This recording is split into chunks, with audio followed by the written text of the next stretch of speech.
Hello दोस्तों, आज की ज्योग्राफी क्लास में आप पढ़ेंगे अध्याय 10 के बारे में। जो कि अध्याय 10 का नाम है मानव बस्ती, और जो कि आपके एग्ज़ाम के लिए मानव बस्ती चैप्टर बहुत ही ज़्यादा इम्पोर्टेंट है, क्योंकि इस चैप्टर से मानव बस्ती चैप्टर से बहुत सारे क्वेश्चन आते रहते हैं। इसलिए चैप्टर को ज़्यादा ध्यान से देखना है, और आपको हम चैलेंज देते हैं कि इस चैप्टर से लगभग 8 से 10 क्वेश्चन 100% आएगा। और बहुत ही छोटा चैप्टर है, लेकिन क्वेश्चन बहुत आता है, ठीक।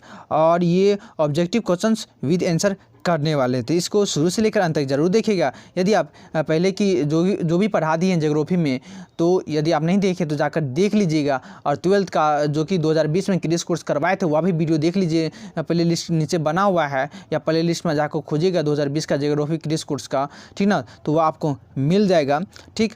तो और जो कि 2021 के लिए भी क्रेश कोर्स हम जल्दी ही लगभग 4 से 5 दिन में हम आपके सामने क्रेश कोर्स वीडियो लाना शुरू कर देंगे।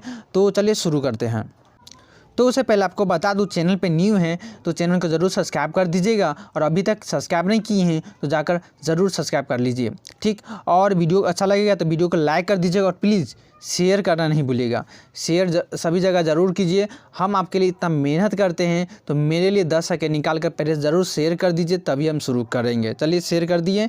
तो यहाँ पे पहला क्वेश्चन बोल रहा है मानव बस्ती का अध्याय 10 का पहला क्वेश्चन, जो कि निम्नलिखित में से किस प्रकार की बस्तियाँ सड़क, नदी या नहर के किनारे होती है। देखिए, किस प्रकार की बस्तियाँ सड़क, नदी या नहर किनारे होती है। मान लीजिए ये सड़क क्या होता है, ये एकदम सीधा रहता है ना, सड़क सीधा होता है, या नदी भी सीधा रहता है, या नहर भी सीधा रहता है, ओके। तो बोल रहा है किस प्रकार की बस्तियाँ सड़क, नदी या नहर के किनारे होती हैं। तो देखिए, मतलब सीधा होता है, या गोल होता है, या मतलब वृत्ताकार होता है, या वर्गाकार ही होता है, या चौड़ा पट्टी वाला होता है, ठीक। तो बताइए, सड़क या नदी एकदम सीधा रहता है ना, तो रेखीय रहता है ना, रेखा की तरह होता है ना, तो यहाँ पे रेखीय हो जाएगा। बात समझ में आया या नहीं, ठीक। तो ये क्वेश्चन बहुत इंपॉर्टेंट है, और एग्जाम में हमेशा मतलब हमेशा पूछा गया, जाकर देख लीजिए, ठीक। तो किस प्रकार की बस्तियाँ सड़क, नदी या नहर किनारे होती है, तो आप आपसे आंख बंद कर लगा देना है, रेखीय। चलते हैं second number question. Second number question बोल रहा है कालाहारी मरुस्थल में कौन सी जनजाति निवास करती है। कालाहारी मरुस्थल में कौन सी जनजाति निवास करती है। Pygmy, option B Maori, option C bushman, या इनमें से कोई नहीं। देखिए, कालाहारी मरुस्थल, सबसे पहले आपको बता दूं कालाहारी मरुस्थल कहाँ है, तो ये अफ्रीका के जंगल में है, ठीक। अर्थात और ये कालाहारी मरुस्थल को मतलब कि इसमें सान लोग रहते हैं, सॉरी बुशमैन, उसको जो निवास वहाँ जनजाति करता निवास, उसको बुशमैन कहते हैं, और बुशमैन का ही दूसरा नाम है सान लोग। तो यहाँ पे जो कालाहारी मरुस्थल में कौन जनजाति पाई जाती है, तो बुशमैन, ऑप्शन सी हो जाएगा सेकेंड का। थर्ड नंबर क्वेश्चन, जल अभाव वाले क्षेत्रों में किस प्रकार की बस्तियां पाई जाती हैं। तो जल अभाव वाले क्षेत्रों में किस प्रकार की बस्तियां, पल्ली, प्राकीर्ण, गुस्सित, या इनमें से कोई नहीं। तो यहाँ पे थर्ड क्वेश्चन हो जाएगा, थर्ड का ऑप्शन बी प्राकीर्ण, मतलब कि जहाँ जल की अभाव रहता है तो वहाँ पर कैसी बस्तियाँ पाई जाती हैं। तो मान लीजिए जहाँ ये मैदान है, तो मान लीजिए इस हिस्से में जल है, तो यहाँ जल है तो यहाँ पर व्यक्ति रहेंगे, इस हिस्से में नहीं तो इस हिस्से में व्यक्ति नहीं रहेंगे। जहाँ पानी पीने के लिए मिलेंगे वहीं ना लोग जाएंगे, रहेंगे, तो ऐसी बात है। तो प्राकीर्ण मतलब कि कहीं कहीं हटा अलग अलग, तो यहाँ पे प्राकीर्ण, ऑप्शन बी हो जाएगा। तो ऑप्शन बी हो जाएगा, जल अभाव वाले क्षेत्रों में किस प्रकार की बस्तियाँ पाई जाती है, प्राकीर्ण। फोर्थ नंबर क्वेश्चन बोला 4 नंबर क्वेश्चन में अधिवास की लघुत्तम इकाई है। अधिवास की लघुत्तम इकाई है, तो अधिवास, ठीक। फोर्थ नंबर, तो अधिवास की लघुत्तम इकाई है पल्ली, ऑप्शन बी हो जाएगा। पल्ली को पूर्वा भी कहते हैं, कहीं कहीं आपको पूर्वा भी ऑप्शन रहेगा, पूर्वा, तो आपको पूर्वा भी लगा देना है, ठीक। तो अधिवास की लघुत्तम इकाई को क्या कहते हैं, तो पल्ली कहते हैं या पूर्वा कहते हैं। अधिवास का अर्थ है कि जो ग्रामीण क्षेत्रों में जितने लोग रहते हैं उससे थोड़ा कम लोग रहते हैं, अर्थात लघुत्तम, ठीक ना, लघुत्तम, अधिवास का लघुत्तम रूप ही ये जो कि कहलाता है पल्ली, ठीक। तो यहाँ पे पल्ली हो जाएगा या पूर्वा हो जाएगा। 5 नंबर क्वेश्चन, मेगा नगर की जनसंख्या कितनी होती है? तो मेगा नगर जो कि स्मार्ट सिटी जिसको कहते हैं मेगा नगर, जो कि उसकी जनसंख्या कितनी होती है? 10 लाख के ऊपर, 50 लाख से अधिक, 50 लाख से कम या 1 लाख। तो यहाँ पे ऑप्शन के अनुसार बात करूँ तो 50 लाख से अधिक, लेकिन जो मेगा नगर कहलाता अभी वर्तमान समय में जो कि 1 करोड़ से ऊपर की संख्या को ही मेगा नगर कहते हैं, लेकिन यहाँ पर ऑप्शन के अनुसार 50 लाख के से अधिक लगा देना है। उसके बाद चलते हैं 6 नंबर, एसन कहाँ है? तो एसन है जो कि जर्मनी में एसन स्थित है, और एसन ये औद्योगिक नगर जर्मनी का सबसे बहुत मतलब फेमस नगर है एसन, ठीक है। तो जर्मनी का जो कि एसन सबसे औद्योगिक नगर कहलाता है। उसका 7 नंबर, बाबा बुदन पहाड़ी कहाँ है? तो बाबा बुदन पहाड़ी कर्नाटक, गोवा, झारखंड, ओडिशा। तो आपको बता दूं जो कि बाबा बुदन पहाड़ी कर्नाटक में स्थित है, ऑप्शन ए हो जाएगा, इंपॉर्टेंट है। तो बाबा बुदन पहाड़ी जो कि कर्नाटक के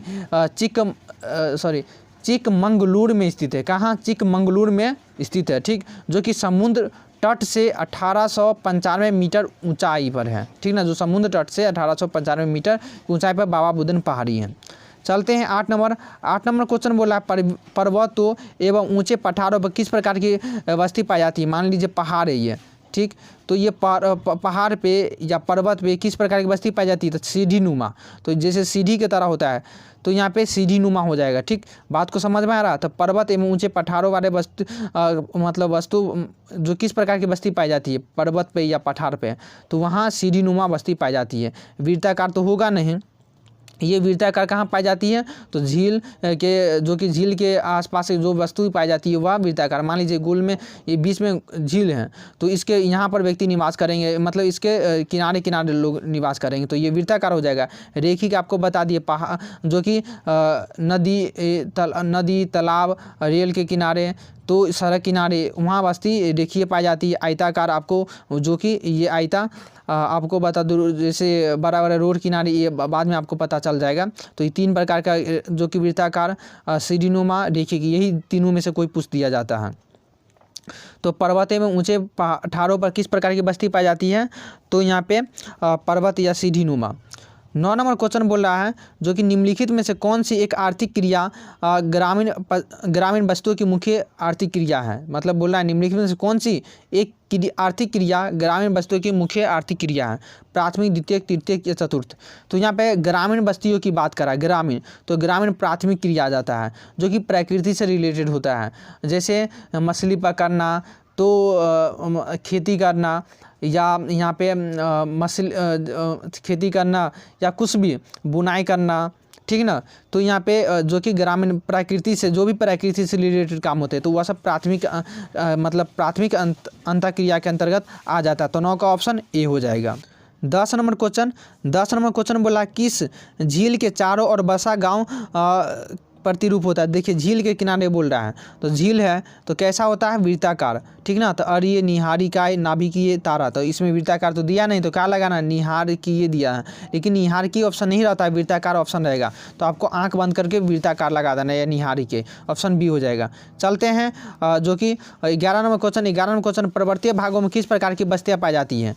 तो पर्वतीय भागों में किस प्रकार की बस्तियाँ पाई जाती हैं? तो अभी तुरंत बताएं, पर्वत वाले भाग पर सीढ़ीनुमा बस्तियाँ पाई जाती हैं। चलते हैं 12 नंबर क्वेश्चन, निम्नलिखित में किस प्रकार की बस्तियाँ सड़क, नदी, नहर के किनारे होती है? तो वहाँ सड़क, नदी किनारे ये सब होता है, रेखीय होता है, ऑप्शन सी हो जाएगा।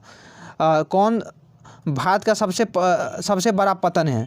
तो पतन अर्थात बंदरगाह बोल रहा है, जहाँ पर मतलब जहाज, पानिया जहाज, जिसको पानी वाला जहाज आता है, जो अड्डा होता है, तो उसको पतन ही कहते हैं या बंदरगाह कहते हैं। तो भारत का सबसे बड़ा पतन मुंबई है, ऑप्शन डी लगा दीजिएगा। चलते हैं 14 नंबर, कौन सी आर्थिक क्रिया ग्रामीण वस्तुओं की मुख्य आर्थिक क्रिया है? तो ग्रामीण वस्तुओं की बोला मुख्य आर्थिक क्रिया तो प्राथमिक होता है, बोले, जो कि प्रकृति से रिलेटेड होता है, ठीक। तो यहाँ पर 14 का ऑप्शन ए हो जाएगा। 15 नंबर, जवाहरलाल नेहरू या जिसको जवाहरलाल नेहरू जी या निहवा सेवा पतन अर्थात बंदरगाह कहते हैं, जो कि कहाँ स्थित है? तो ये मुंबई में स्थित है, ठीक। तो 15 का हो जाएगा ऑप्शन बी, मुंबई में। 16 नंबर क्वेश्चन बोला है, निम्नलिखित में से किस प्रदेश में प्रलेखित प्राचीनतम नगरीय बस्ती है? प्रलेखित प्राचीन वाला, तो होंगकांगो की घाटी, सिंधु घाटी, नील घाटी, मेसोपोटामिया, इतिहास में हिस्ट्री में पढ़े हैं। तो प्राचीन लिखित मतलब पहले से लिखा हुआ प्राचीन नगरीय बस्ती है तो वह सिंधु घाटी में, तो ऑप्शन बी हो जाएगा 16 का। 17 नंबर, 2006 के प्रारंभ में भारत में कितने मिलियन सिटी थे? तो 2006 के शुरुआती में भारत में कितने मिलियन सिटी थे? तो यहाँ पे 42 नहीं 40 हो जाएगा, 42 जो कि 2008। तो यहाँ पे बोला 2006 के प्रारंभ में भारत में कितने मिलियन सिटी थे? तो यहाँ पे 40 हो जाएगा, 17 का 40, ऑप्शन ए लगा देना है। उसके बाद आपको बता दूं तो यहाँ पे 18 नंबर क्वेश्चन, विकासशील देशों की जनसंख्या के सामाजिक ढांचे के विकास एवं आवश्यकताओं की पूर्ति में कौन प्रकार के साधन सहायक है? तो यहाँ पे विकासशील देशों की जनसंख्या के सामाजिक ढांचे के विकास एवं आवश्यकताओं की पूर्ति में कौन प्रकार के संसाधन सहायक है? तो यहाँ पे आपको बता दूं तो यहाँ पे 18 का हो जाएगा ऑप्शन सी, प्राकृतिक,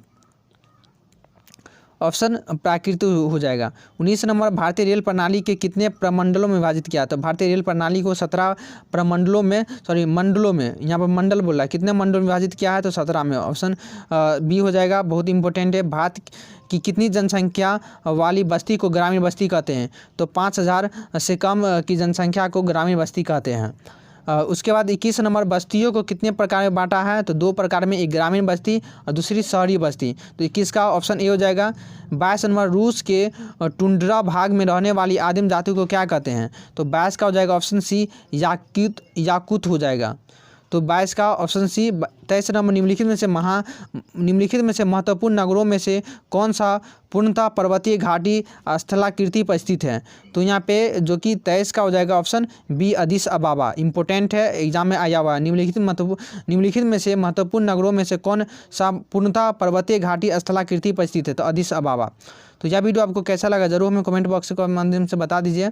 और टेलीग्राम पर इसका PDF हम डाल देते हैं, तो यदि आप वहाँ पर टेलीग्राम पर अभी तक नहीं जुड़े तो जाकर जुड़ जाइए। वहाँ पर MCQ क्वेश्चन ऑब्जेक्टिव करवाते रहते हैं जो कि आपके एग्जाम के लिए तैयारी करवा रहे हैं इसी पे, तो वहाँ पर भी जुड़ जाइए। फेसबुक पर बिहार बोर्ड से लेटेस्ट न्यूज़ पा सकते हैं, इंस्टा पर हमसे प्रश्न बात, तो इस सब पर जरूर फॉलो कर दीजिए। आज के लिए इतना ही, धन्यवाद।